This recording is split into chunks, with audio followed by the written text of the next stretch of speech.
Olá, você que nos assiste pela TV Alesp. A partir de agora você acompanha aqui ao vivo, direto do plenário Juscelino Kubitschek, a sessão ordinária de hoje, segunda-feira, 19 de agosto de 2019. A partir deste momento, preside os trabalhos da casa o deputado Coronel Telhada, do Progressistas.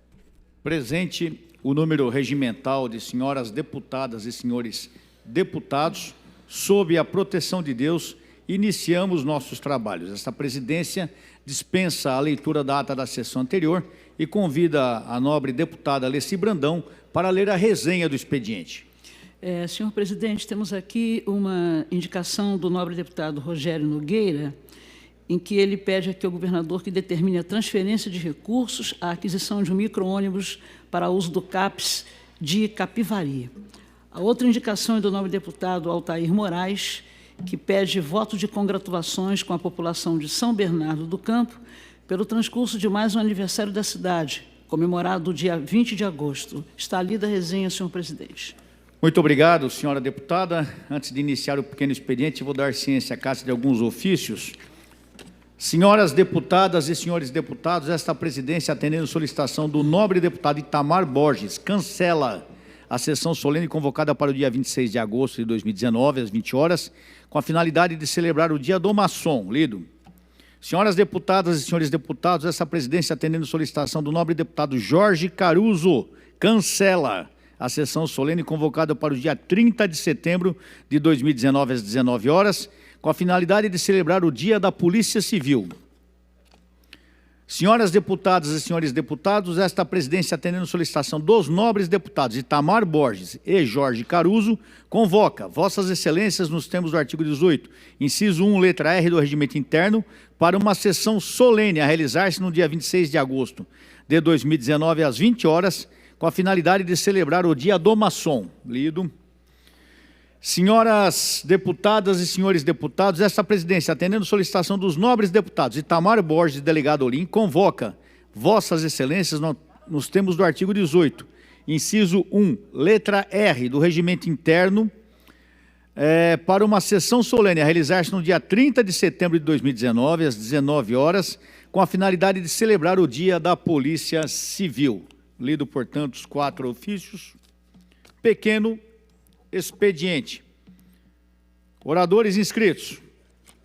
O primeiro orador é o deputado Itamar Borges, deputada professora Bebel Lula, deputado delegado Olim, deputado Coronel Telhada, presidindo os trabalhos, farei uso da palavra posteriormente, deputado Gil Diniz, deputado Jorge Wilson, xerife do consumidor, deputado Carlos Gianazzi.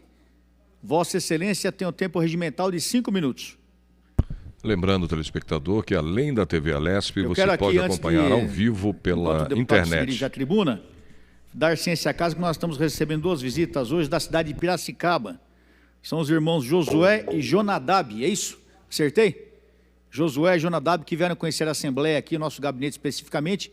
Muito obrigado, um abraço para todos os amigos lá de Piracicaba. É um prazer recebê-los aqui na Assembleia Legislativa. Muito obrigado pela presença.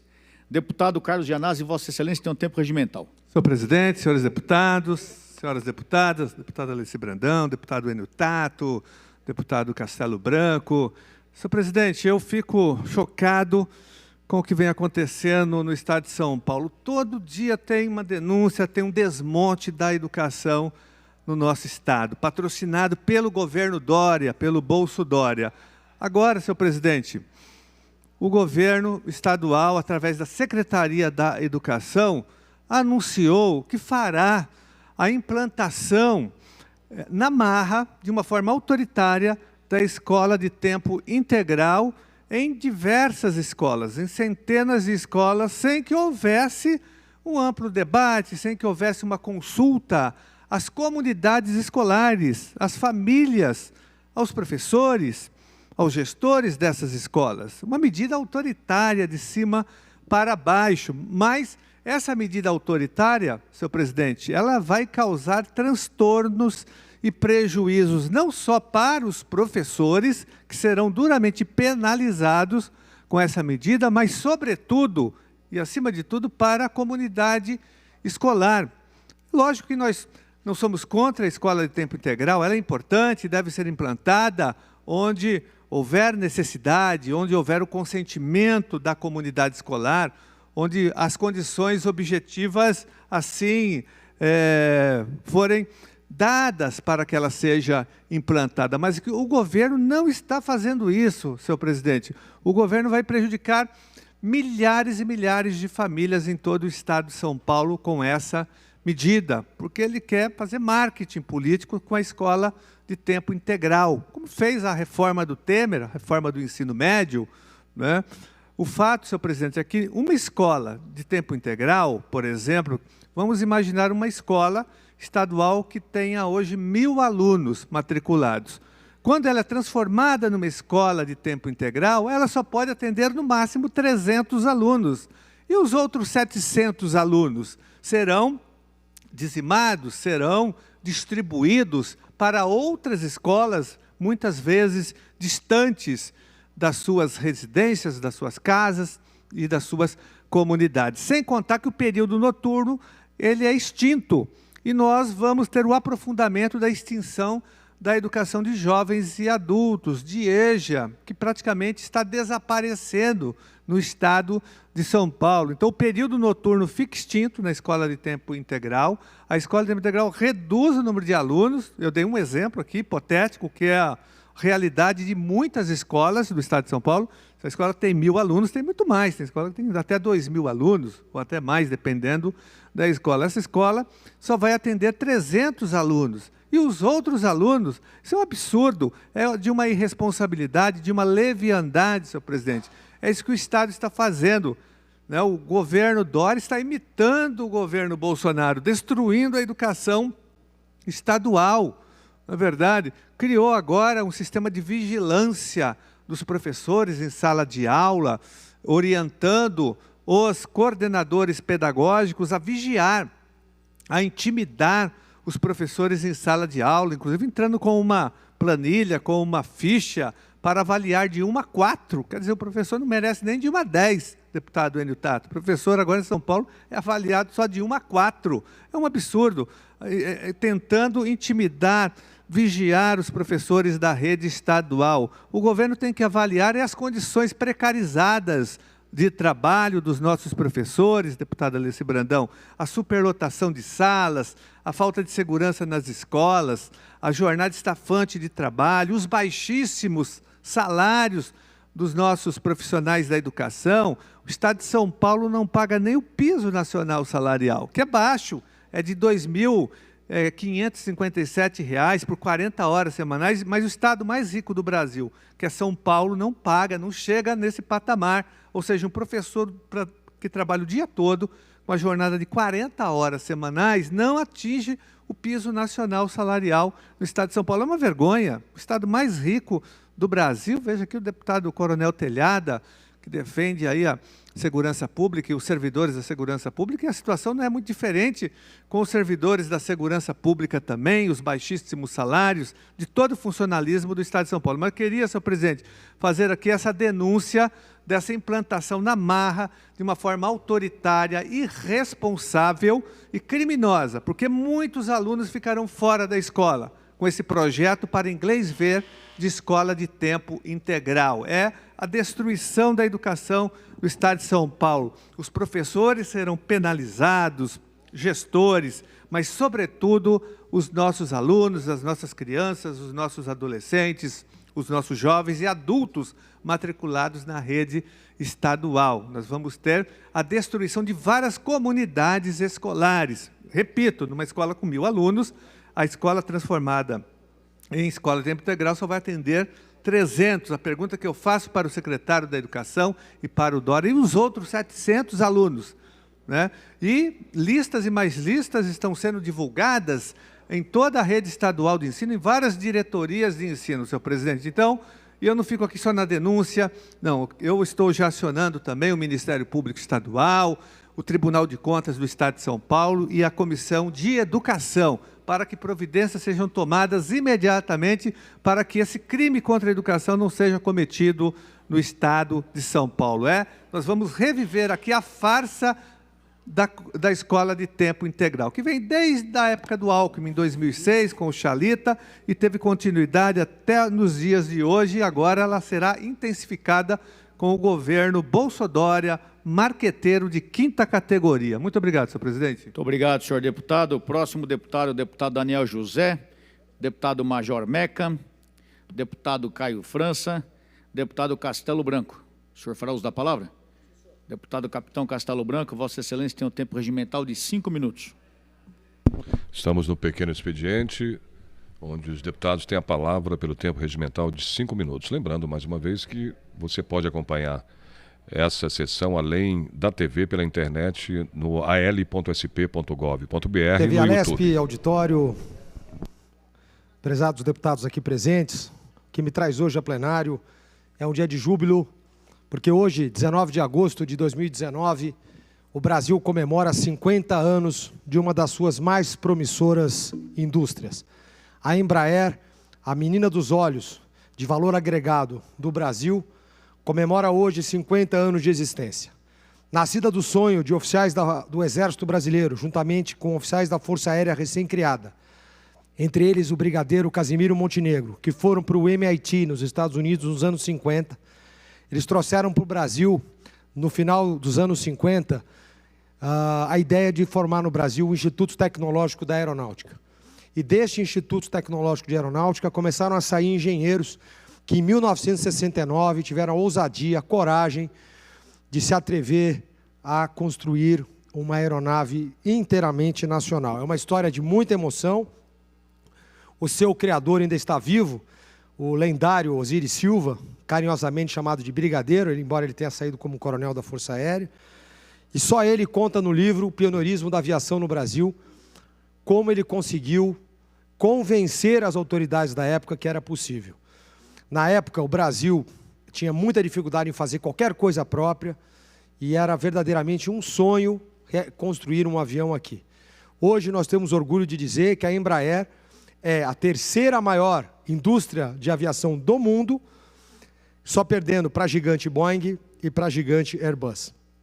Sendo que em alguns produtos, como o Phenom 300, como o Super Tucano, como o KC-390, e como outros aviões da linha, como o Praeton, agora 600, a gente é o número 1 do mundo em número de vendas de aeronave. Quem diria, eu ouvi recentemente do brigadeiro Osiris Silva, que hoje estará nesta casa recebendo a medalha do mérito legislativo, carinhosamente lembrado pela nossa deputada Letícia Aguiar, hoje às 20 horas, em sessão solene, ele com os olhos cheios de lágrima, hoje com 90 anos, dizia: Castelo Branco, ninguém acreditava na gente.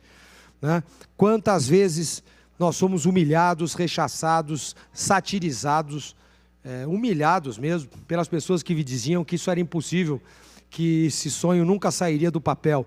Eles trabalhavam num hangar velho, ali em São José dos Campos, fazendo as maquetes de madeira, construindo as asas do avião de uma forma tosca, rústica, e hoje está aí a Embraer, dona do seu destino. O mundo mudou muito nesses anos. Em 1994, fomos obrigados a fazer a sua privatização, o mercado tinha mudado, o cenário mundial macroeconômico tinha mudado. Se a Embraer não se privatizasse, ela poderia naufragar. E assim foi feito. Exatamente, assim como a Ingesa não se privatizou na época, não buscou joint ventures e acabou naufragando. Aliás, uma belíssima indústria nacional, que oportunamente poderei falar, porque vivi pessoalmente o drama da Ingesa. E assim chegamos a 2018. Em 2016 começaram as tratativas, porque nesse mundo globalizado, a Airbus comprou a sua concorrente principal, a Bombardier canadense. A Boeing começou a comprar outras empresas no mundo.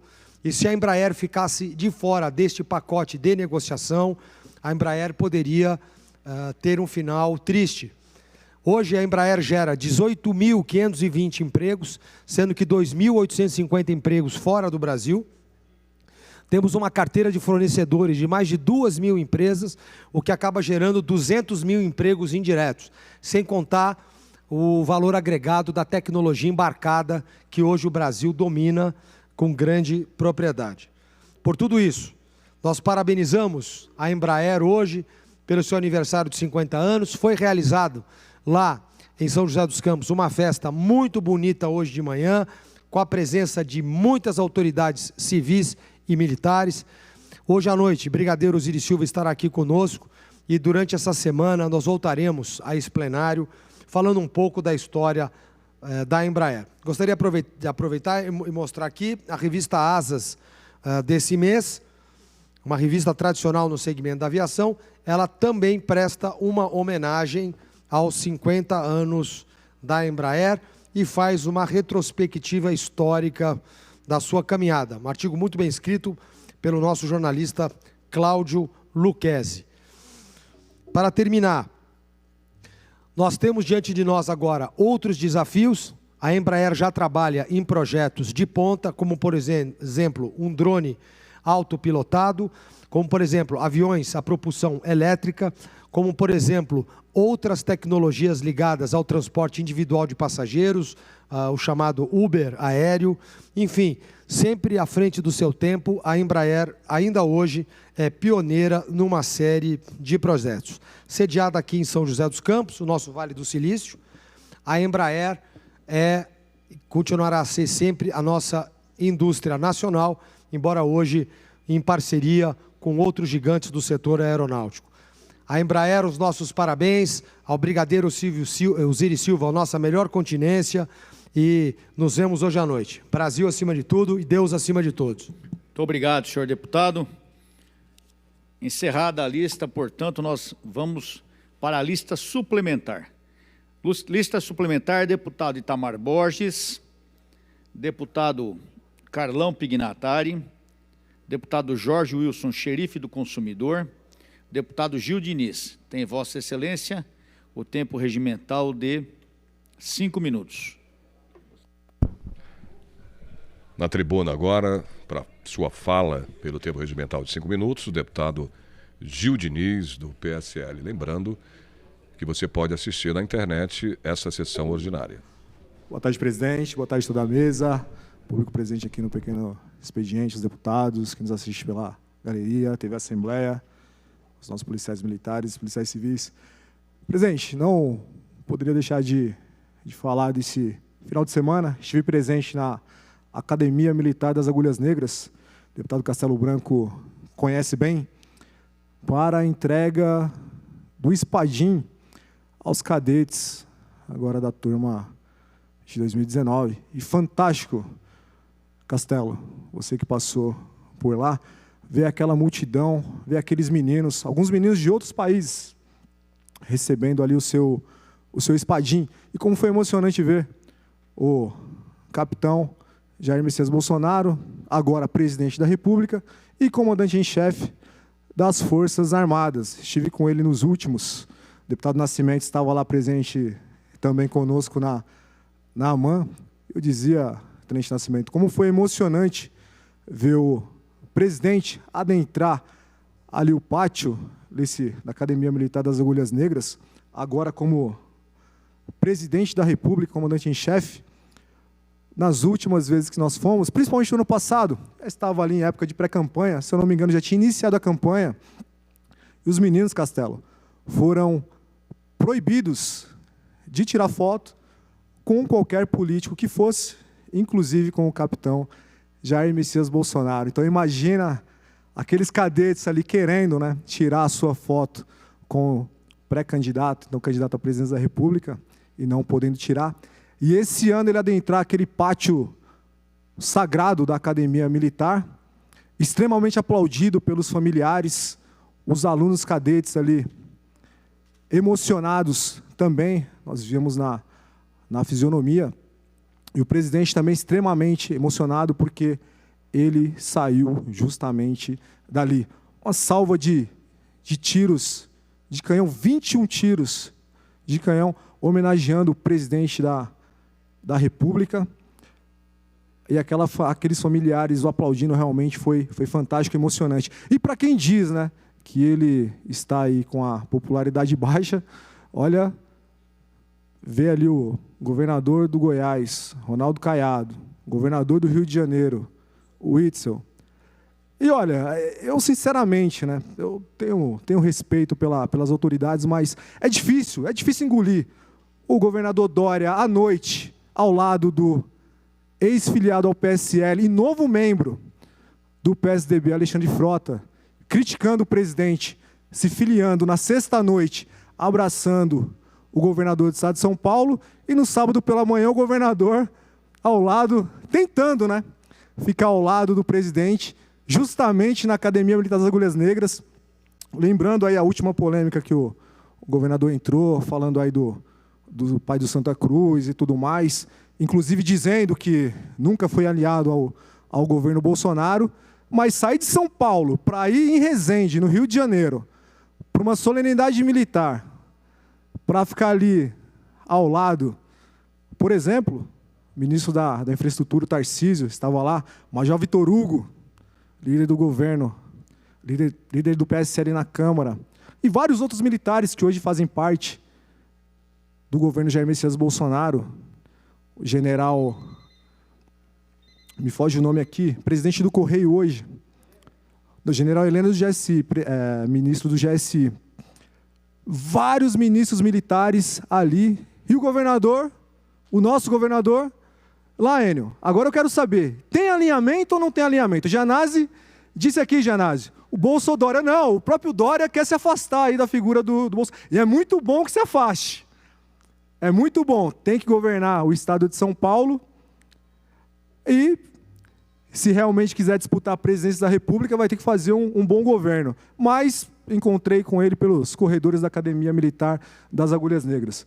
Mas, para finalizar, retornando aqui para falar, né, de coisa boa, dessa emoção dos alunos cadetes, meus parabéns aos alunos que façam aí um bom curso. Ali, Castelo, você sabe muito bem, é uma escola para a vida, é uma escola de líderes, e esses meninos aí, daqui a 3, 4, 5 anos, estarão aí de norte a sul, de leste a oeste no país, representando o Exército Brasileiro, levando aí o braço forte e a mão amiga para todos os cantos do Brasil. Então, meus parabéns aos cadetes, que Deus os abençoe nessa nobre missão de representar aí o Exército de Caxias. E hoje nós temos um comandante que passou pela Academia Militar das Agulhas Negras. Muito obrigado, senhor presidente. Muito obrigado, senhor deputado. Próxima deputada, perdão, antes da deputada, o Carlos Janazzi vai ficar para depois. Vai falar novamente depois, Janazzi? Fala no final, ok, que o senhor já falou. Então, a próxima oradora é a querida deputada Alessi Brandão. Tem Vossa Excelência o tempo regimental de 5 minutos.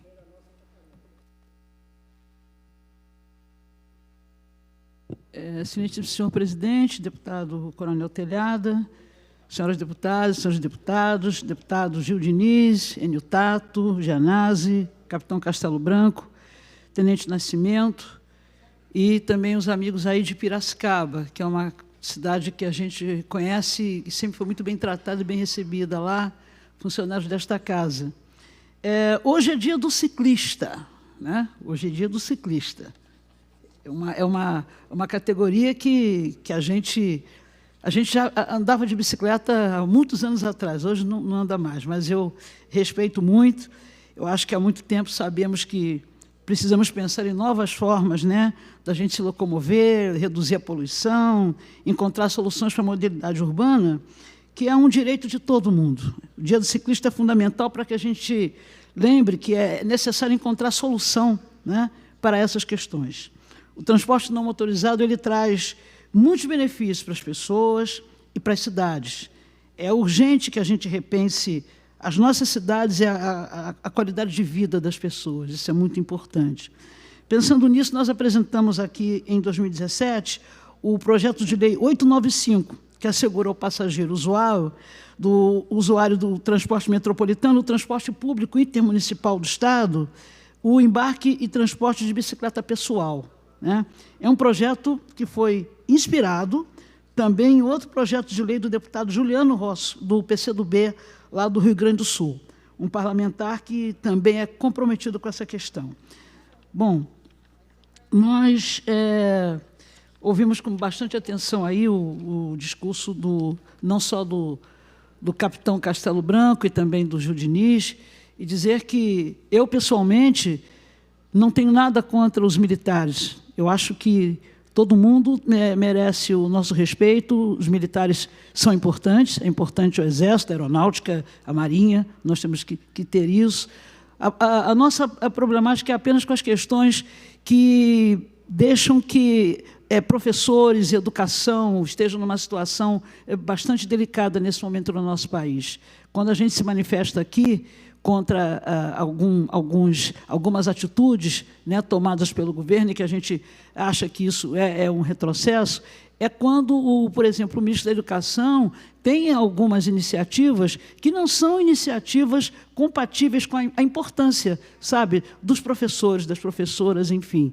Eu sou muito clara em relação a isso. O que eu disse aqui no meu primeiro discurso, após tudo que aconteceu na minha vida, é que eu não iria ser mais aquela pessoa contundente e que fica, sabe, implicando com tudo. Não, eu não implico com nada. Eu apenas quero exercer o direito de poder defender, sabe, a justiça, defender as pessoas menos favorecidas, e acho que estou cumprindo o meu papel dessa forma, com muita consciência, né?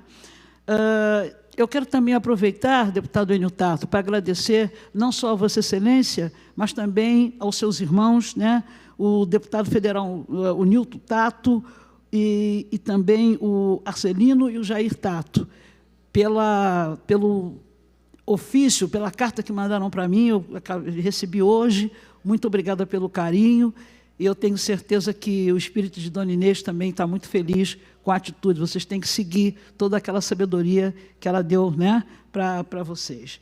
E quero também aproveitar essa oportunidade, senhor presidente, para solicitar um pouco de entendimento sobre a questão do projeto 226 de 2017, que é o nosso projeto aí que fala sobre a questão de penalidades, né, administrativas a serem aplicadas pela prática de atos de discriminação por motivo religioso.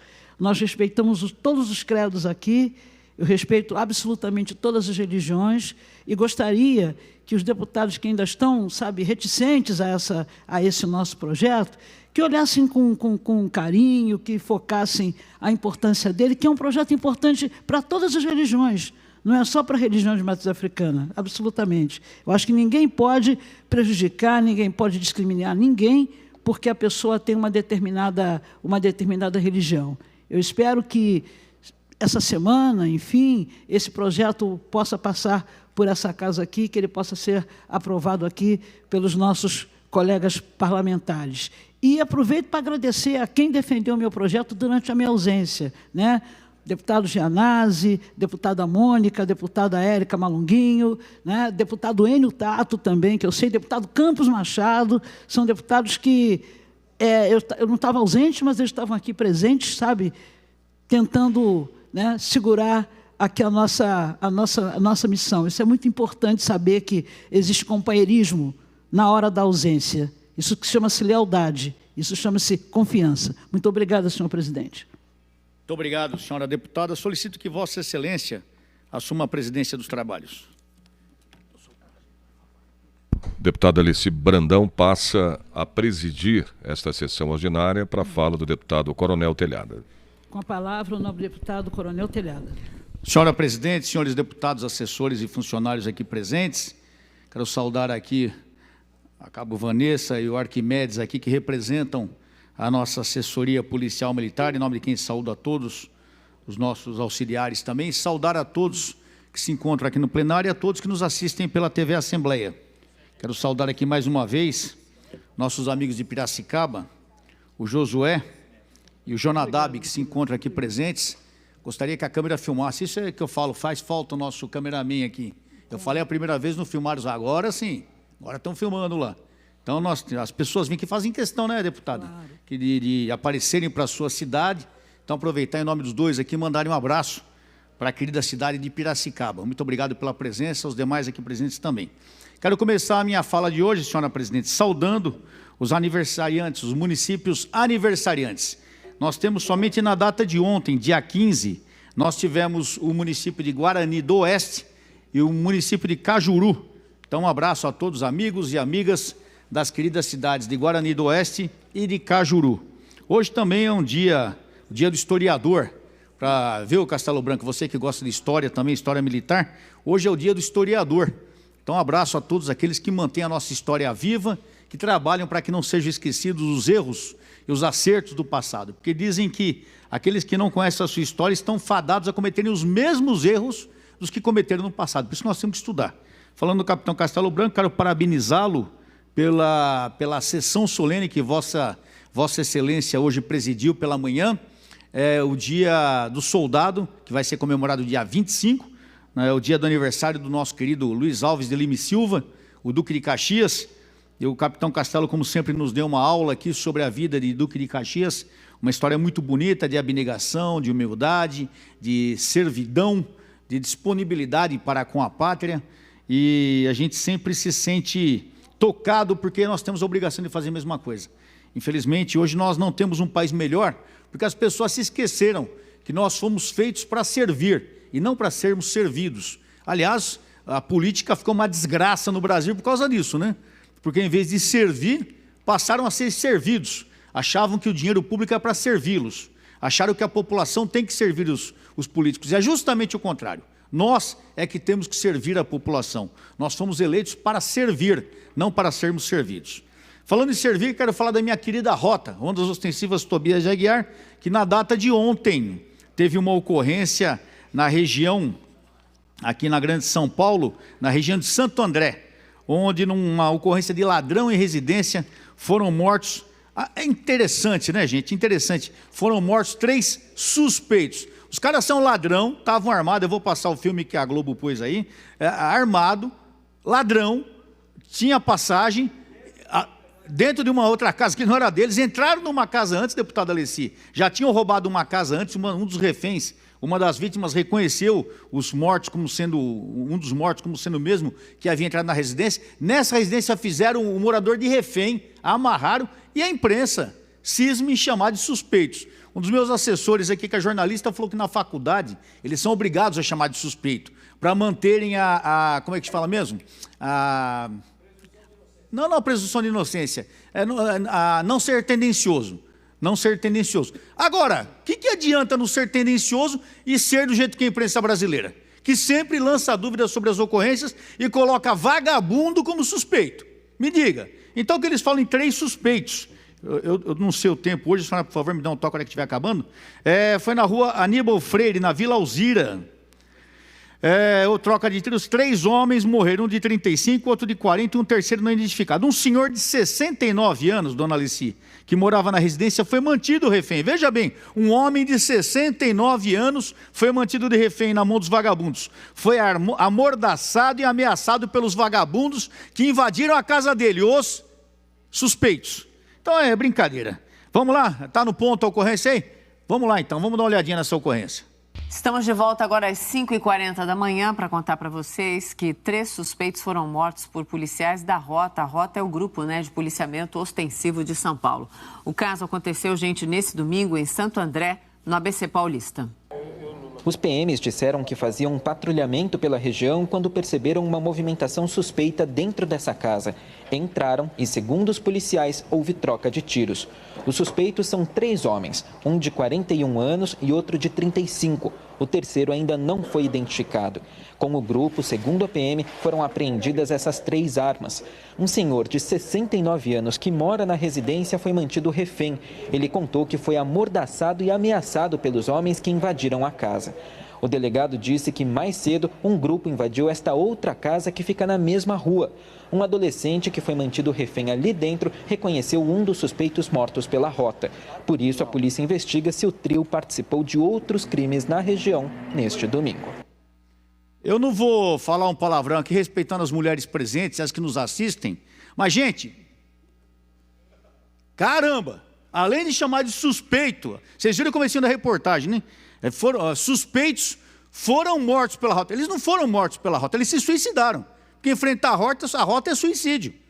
E outra, se eles morreram trocando tiro com a polícia, foi porque os malditos quiseram. Eles estavam armados com uma calibre 12, uma pistola 380 e um revólver Calibre 38.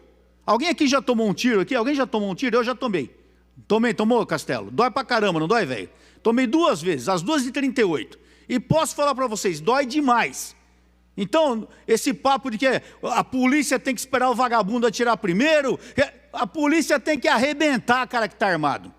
Porque eu que tomei tiro sei muito bem o quanto é que dói. E dói muito mais quando a gente vê o parceiro dentro de um caixão. Moleque de 18, 19, 20, homem de 30, 40 anos, lutando pela sociedade, ganhando uma porcaria de um salário e morrendo pela sociedade que não o reconhece. E pior, por uma imprensa que ainda deturpa os fatos. É muito triste isso. Mas, infelizmente, essa é a realidade, mas nós estamos aqui para todo dia falarmos das nossas forças de segurança, hoje em especial da minha rota, da nossa rota, parabenizar a todos aqueles guerreiros da Polícia Militar, mandando uma saudação para o Coronel Mário, o comandante, e para todos homens e mulheres daquela organização. Muito obrigado, senhora presidente.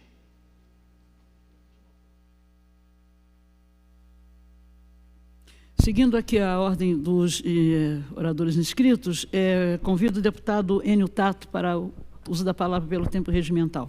Obrigado. Nada.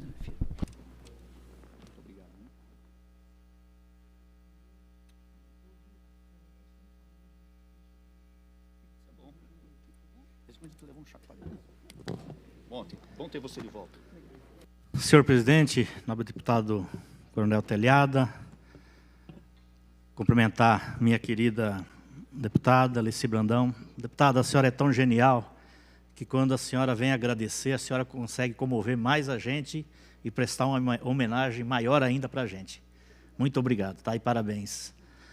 Cumprimentar o deputado Gil Diniz, deputado Castelo Branco e também, deputada Alessi Brandão, vou falar sobre o Dia do Ciclista, porque é um dia muito importante, né? Um dia que serve para um debate de educação no trânsito e a paz no trânsito. Eu sei que hoje é moda você discutir isso no mundo todo, e principalmente aqui no município de São Paulo, e no estado de São Paulo e no Brasil. Todo mundo fala sobre ciclismo, de construir ciclovias, dessa alternativa de transporte, de mobilidade. Inclusive, eu queria que, se tiver no ponto aí, passar uma matéria que saiu hoje, e depois eu continuo falando. Mas a quantidade de ciclistas que usam aqui o bicicletário da Estação Grajaú triplicou, praticamente, quase triplicou. Em 2009 eram 6 mil, agora são quase 17 mil. A gente vai dar uma olhadinha para vocês verem quantas bikes já tem aqui dentro. Agora não tem nenhum ciclista, porque o pessoal que vai para o trabalho de bike tem que chegar aqui bem cedo para depois encarar toda aquela jornada que a gente já conhece, que é bem longa, de pegar o trem, fazer várias baldeações. Olha só a quantidade de bicicletas. A gente vai ver se nesse período aqui da entrada chega algum ciclista para a gente bater um papo, mas aqui nesse bicicletário são 178 vagas, e aí, como a Sabina citou, durante a semana os ciclistas podem embarcar com bikes em horários mais restritos, então só das 8h30 da noite até o fim das operações. Mas aí o fim de semana tem um esquema mais livre. No sábado dá para embarcar a partir das 2h da tarde, e aos domingos e feriados o trânsito de ciclistas pelas estações da CPTM é livre. A gente vai continuar por aqui mais um pouquinho, conversar com algumas pessoas, e a gente se encontra de novo ao longo do jornal. Rodrigo e Sabina. Hoje é dia 19 de agosto, é dia do ciclista. A data é para celebrar esse meio de transporte amigo da natureza, né, do meio ambiente, que tanto desafoga o trânsito das cidades grandes. Só que, infelizmente, a gente ainda tem muito a lamentar e pouco a comemorar. Dá uma olhada aqui comigo, olha só. São informações fresquinhas divulgadas pelo governo do estado, mostrando que o número de mortes de ciclistas no trânsito subiu quase 80% na capital entre janeiro e julho deste ano. Se a gente fizer uma comparação com o mesmo período do ano passado, foram 14 mortes no ano passado, este ano já são 25. Então, aí alguns dados, né?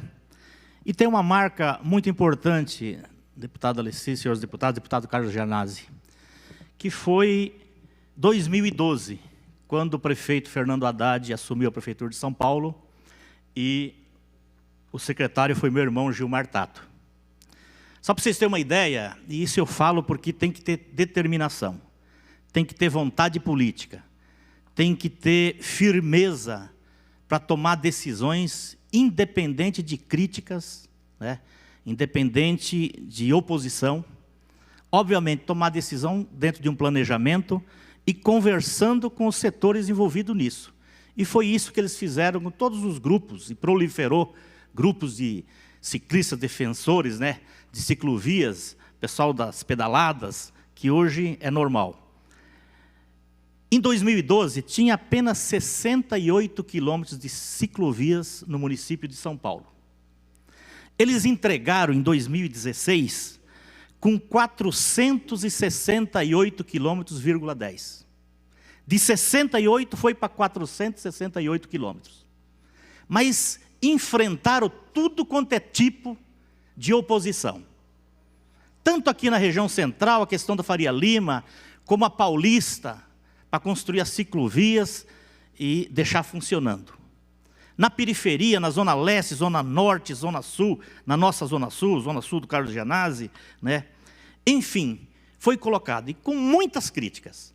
Hoje está virando quase um consenso que precisa investir e você construir cada vez mais, né, para que seja uma modalidade de transporte, e está crescendo enormemente. É só verificar a reportagem. Ali foi do terminal Grajaú, mas em todos os terminais de ônibus e de trem, de metrô, onde tem bicicletários, está lotado e precisa construir mais.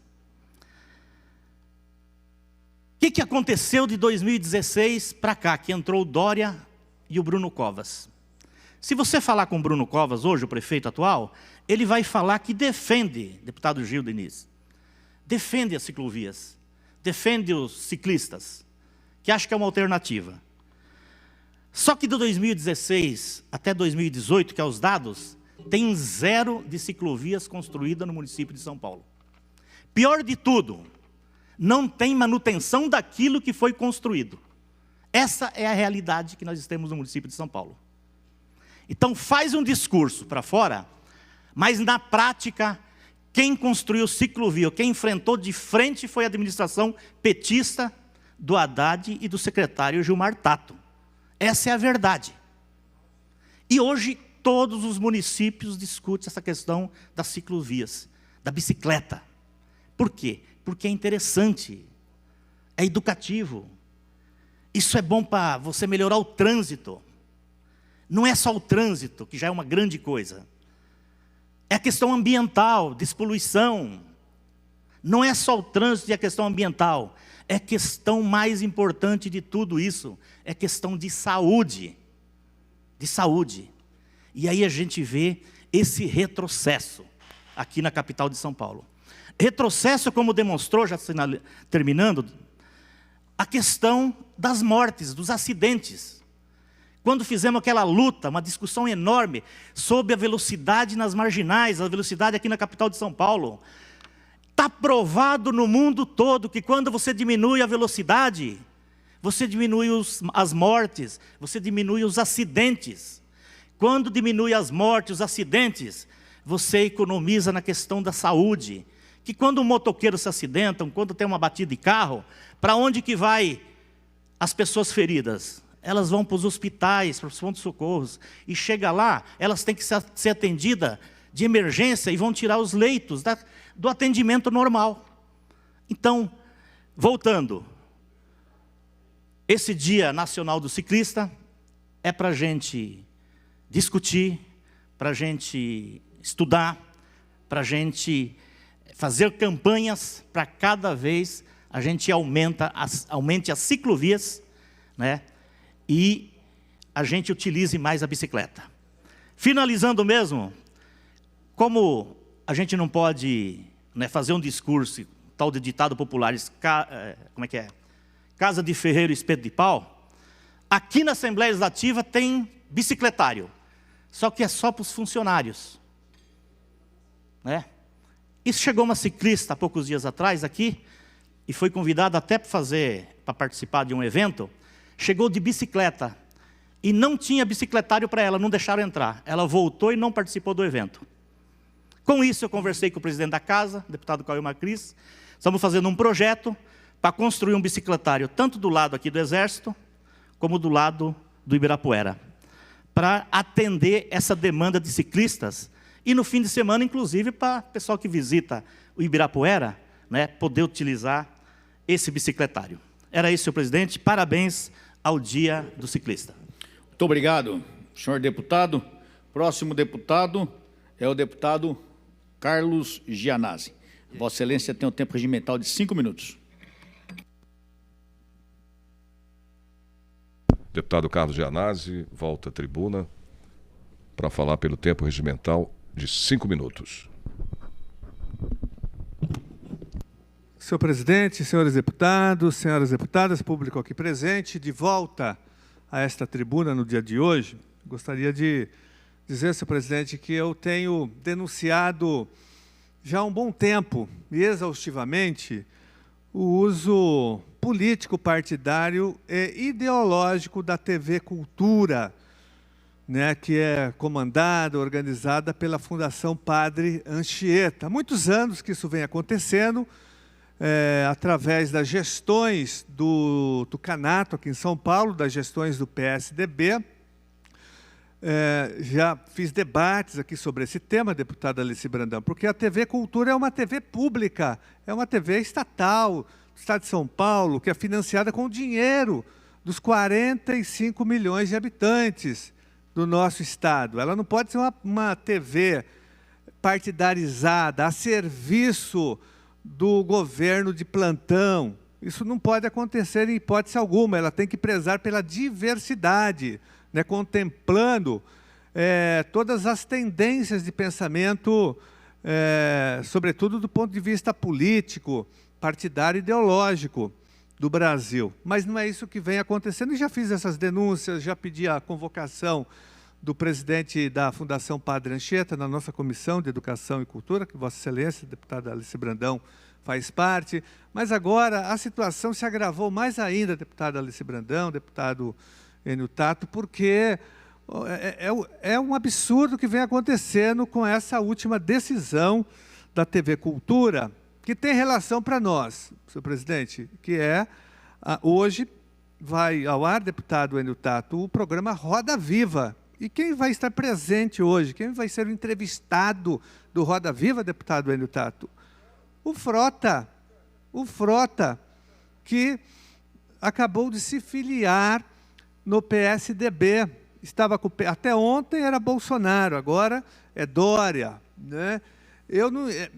Uma pessoa, Alexandre Frota, não tem história política nenhuma, tem a mínima condição de estar num programa como Roda Viva, que historicamente sempre foi um programa que levou personalidades, pessoas que de alguma forma, né, independentemente do espectro político, deram algum tipo de contribuição, pessoas com alguma relevância na nossa sociedade, seja na área da cultura, da política, enfim, da literatura, da ciência, né, da pesquisa. Agora, levar o Alexandre Frota no Roda Viva, isso é uma vergonha, uma desmoralização do Roda Viva, uma desmoralização da TV Cultura. Então, nós queremos saber, deputados e deputadas, qual é a relação, deputado Gil Diniz, com a filiação do Alexandre Frota, patrocinada pelo governador Dória, e a participação dele hoje no Roda Viva. Isso tem que ser investigado, nós não vamos tolerar mais isso. Já não basta o que acontece naquela bancada do Jornal da Cultura, que eles só levam pessoas afinadas com o pensamento do tucanato, né, do mercado financeiro. Eles não levam pessoas da esquerda. Eu nunca fui convidado, dona Alice Brandão, deputada, a senhora foi convidada? Nunca me convidaram. Eu fui o terceiro deputado mais votado aqui da Assembleia Legislativa, nunca me convidaram para debater naquela bancada, para comentar as notícias, mas vejo pessoas, né, que não tiveram essa votação, que não têm uma inserção no debate aqui no Estado de São Paulo, e já participaram. Então, quais são os critérios estabelecidos? A TV Cultura está sendo instrumentalizada do ponto de vista partidário, do ponto de vista ideológico e político, e até mesmo eleitoral, pelo Tucanato, agora pelo governo Dória, que não está fazendo nem cerimônia, ele nem disfarça mais. Levar o Alexandre Frota no Roda Viva, isso é uma vergonha, uma desmoralização, é um escárnio total. A TV Cultura, uma TV pública, que é considerada uma das melhores do Brasil e do mundo. Não sei se vai continuar, porque ela também está passando por um processo de transformação, né, de mudança, de rebaixamento, inclusive, eu diria, da sua programação. Isso é temeroso. Mas, de qualquer forma, eu hoje protocolei, deputado Alessi Brandão, deputado Gil, deputado Castelo Branco, uma representação no Ministério Público. Está aqui a representação. Eu quero saber, eu quero que o MP investigue essa relação. E tem mais, o Roda Viva, os últimos programas, desde que o Dória assumiu, tem convidado pessoas afinadas com o pensamento deles, do Tucanato. Dificilmente uma pessoa que não comungue, que não esteja afinada com o pensamento do Tucanato aqui, dessa corrente de pensamento, aqui que eu diria que é o pensamento único, né, do mercado, e sobretudo do mercado financeiro, de quem defende as reformas todas em curso no Brasil contra o povo brasileiro, a reforma da Previdência que acaba com a aposentadoria, a reforma trabalhista que acaba com os direitos dos trabalhadores. Então, se a pessoa discorda disso, ela não é convidada para ser entrevistada na TV Cultura, sobretudo no Roda Viva. Então, eu fiz aqui uma representação no MP e reforcei, deputada Alessi Brandão, aquele nosso pedido de convocação do presidente da Fundação Padre Anchieta, para que ele venha aqui explicar todas essas gravíssimas denúncias de instrumentalização política da TV Cultura. Muito obrigado, senhor deputado. Próximo deputado, o deputado Gil Diniz. Tem Vossa Excelência o tempo regimental de 5 minutos. Deputado Gil Diniz também volta à tribuna para falar pelo tempo regimental de 5 minutos. Os temas, por enquanto, nesse pequeno expediente, são temas livres, temas de escolha do próprio parlamentar. Obrigado, presidente. Mais uma vez aqui à tribuna do pequeno expediente. Cumprimentar meu amigo Paulo Chuchu, lá de São Bernardo, assessor do deputado federal Eduardo Bolsonaro, que se faz presente aqui no pequeno expediente com a gente, aqui na galeria. Sargento Marcelo Melo também se faz presente aqui. E Janazzi, concordo contigo na crítica. O governo vem sim usando a TV Cultura para, ao menos, atacar o que ele imagina que seja os seus adversários. Olha, o Frota, ele é deputado federal, foi expulso do PSL, votei para expulsão. E não porque ele criticou o governo e tudo mais, cada um aqui tem a sua liberdade de pensamento, de crítica. Agora, governo mandando uma reforma da Previdência, partido se articulando, a base do governo se articulando, e se acovardar no segundo voto, se abster ali no segundo turno da votação, o deputado Frederico Dávila, é de uma tamanha covardia que era o mínimo que se podia fazer, expulsar esse deputado que realmente não fará falta no PSL. E tomara aí que o PSDB faça bom proveito do mandato, que o receba de braços abertos, como o governador João Dória o recebeu na última sexta-feira. É emocionante. Para quem viu as imagens ali da filiação, é emocionante. E é ainda mais hilário, deputado Castelo Branco, que ele chega na sua filiação e diz: minha candidata a prefeita é a senhora Joyce Halseman, com o Bruno Covas presente. Toma que esse abacaxi é teu. Frota agora é tucano. Eu espero, Janazzi, que ele saindo do PSDB, vocês não o aceitem no PSOL, hein? Olha lá, hein? Começou na Globo, foi caindo, fez uns filmes aí de conteúdo aí duvidoso, e hoje sai do PSL e vai ao PSDB. Agora, ser convidado para um Roda Viva, né, um programa que já teve ali vários ícones brasileiros ali dando a sua entrevista, me parece, Logo vão vir alguns aqui, inclusive te condenar, Janás, dizendo que você quer censurar aí a imprensa, que você quer pautar o programa e tudo mais. Eu sei que não é o caso, como não é o meu caso também.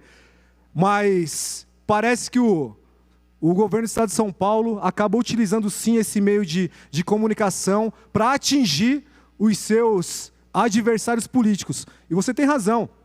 Foi o terceiro deputado estadual mais votado aqui no Estado de São Paulo. Defende aqui... Discordo de muita coisa que você defende. Nós temos visões de mundos aqui diferentes. Mas tem que se respeitar o teu mandato, os teus eleitores que você representa aqui.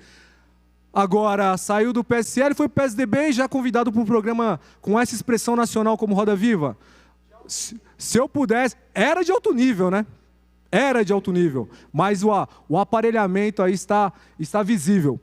Para finalizar, aqui, presidente, são vários assuntos, né? Mas vou tentar ser sucinto. O senhor tem razão, deputado Telhada, quando diz dessa questão da mídia, me incomoda muito essa questão essa linguagem que eles utilizam, suspeito, o cara armado com uma 12, 38 pistola, atirou na rota, aí colocam lá, olha, suspeito e tudo mais. Suspeito não, a gente tem que chamar pelo nome, bandidos, altamente armados aí que invadiram uma casa, fizeram refém, trocaram um tiro e, graças a Deus, foram pro saco. Não foram presos, Castelo, porque não se entregaram e agora estão aí, quem sabe, no colo do capeta. Outra reportagem que me chamou muita atenção e me incomodou muito. Olha aqui, ontem, polícia mata homem após suposta tentativa de roubo nos Jardins. O cara armado, fazendo arrastão, levando todo mundo ali. O policial foi lá, reagiu, matou o vagabundo, suspeito numa suposta tentativa de assalto, Conte. Pelo amor de Deus.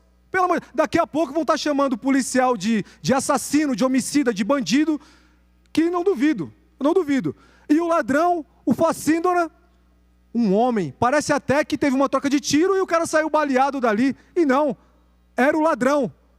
Meu Deus do céu, a imprensa vai parar onde? E, para finalizar, está acabando aqui o meu tempo, repudiar a revista Veja.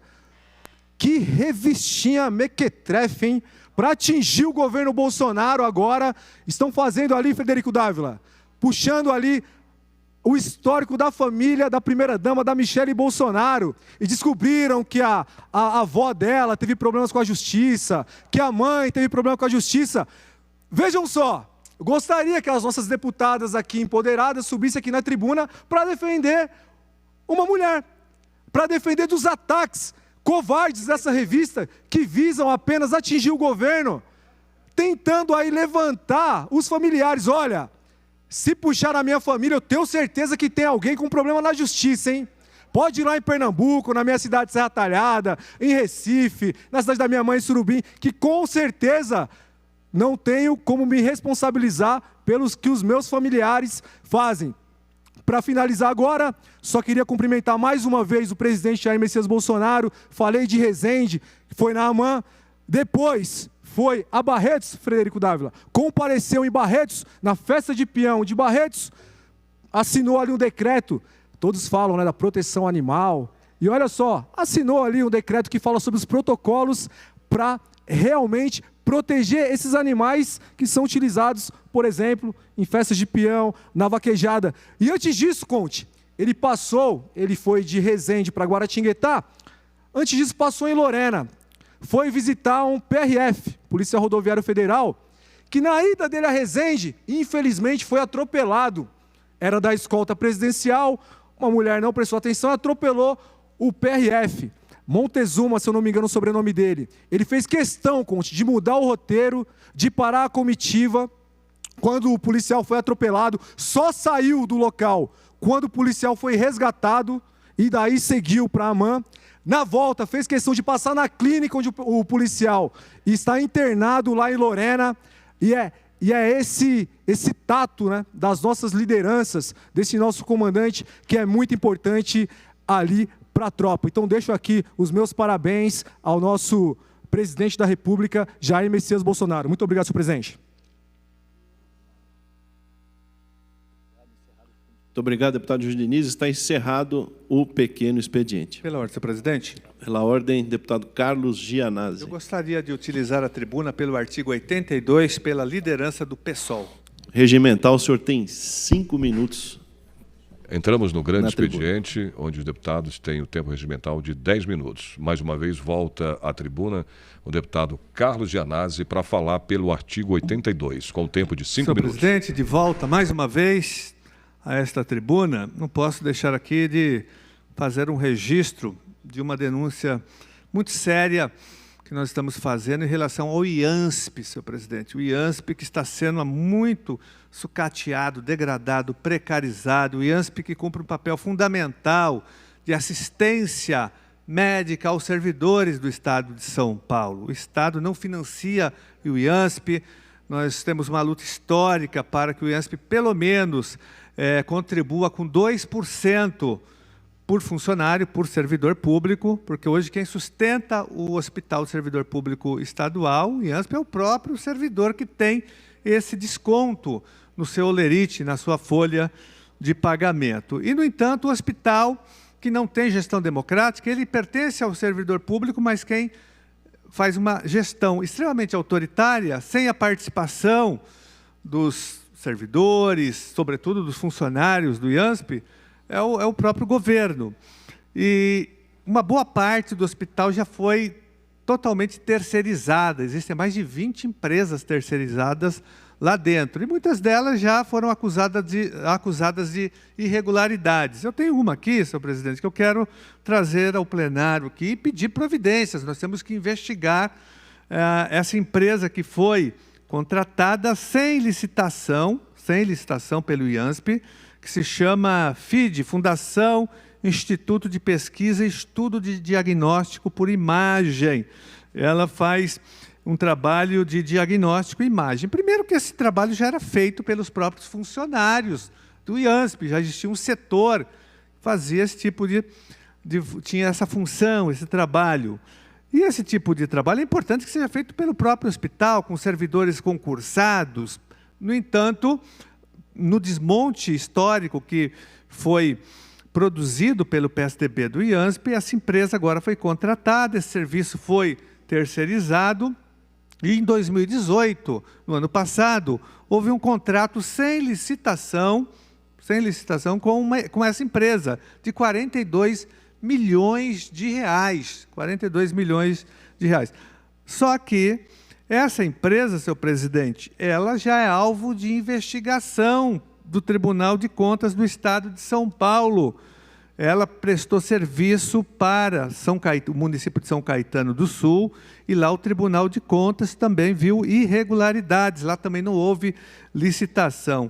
E aqui na cidade de São Paulo também, inclusive uma matéria publicada pelo G1, não sei se eles não leem jornais, não acompanham, né, as denúncias feitas contra essas empresas. Olha, uma matéria do G1, dizendo o seguinte: a auditoria da GCM, que é a Controladoria Geral do município, aponta superfaturamento no Hospital do Servidor Público Municipal, que teve um prejuízo de 10 milhões no contrato com essa empresa. Eu estou mostrando aqui um caso de irregularidade nas contratações, no processo de precarização, de terceirização dos serviços existentes no IANSP, senhor presidente. Isso para dizer que nós não podemos aceitar mais o desmonte do IANSP, o desvio de recursos, superfaturamento de contratos, às vezes compra de material hospitalar. Não é à toa que o antigo superintendente